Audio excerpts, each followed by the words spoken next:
आजकाल कधी कोण काय स्टंट करेल याचा काही नेम नाही. अनेक मजेशीर, धोकादायक, विचित्र स्टंटाचे व्हिडिओ आपल्याला पाहायला मिळतात.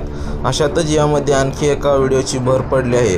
मात्र समोर आलेला हा व्हिडिओ स्टंटबाजीचा नाही तर काही अजबच प्रकार आहे. चला तर पाहूया नक्की काय आहे व्हिडिओ. ते पाहण्या अगोदर चॅनेलवरती नवीन असेल तर चॅनेलला जरूर सबस्क्राईब करा. गेल्या काही दिवसांपासून पुणे अनेक अपघातांमुळे सतत चर्चेत आहे.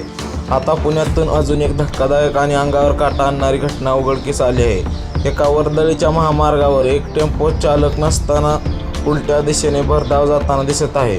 या घटनेचा व्हिडिओ सोशल मीडियावर व्हायरल होत आहे. ही घटना रविवारी 4 ऑगस्ट रोजी पुण्यातील हडपसर येथे घडल्याचे सांगण्यात येत आहे. सुदैवाने मागून कोणतेही वाहन येत नसल्याने मोठा अनर्थ टळला. व्हायरल व्हिडिओमध्ये गाडीच्या सीटवर कोणीच नसल्याचे दिसत आहे. अशात टेम्पो रिव्हर्स वेगाने जात आहे. काही वेळाने हा टेम्पो रस्त्यावरील दुभाजकावर आदळतो. यात कोणतीही जीवितहानी किंवा दुखापत झाल्याचे वृत्तात नाही. मात्र असल्या भयानक प्रकारामुळे पुण्यातील रहिवाशांच्या सुरक्षेचा प्रश्न पुन्हा एकदा ऐरणीवर आला आहे. हा टेम्पो पुणे महानगरपालिकेचे रोड मेंटेनन्स वाहन असल्याचं दिसत आहे. हा व्हिडिओ सोशल मीडियावरती चांगलाच व्हायरल होत आहे.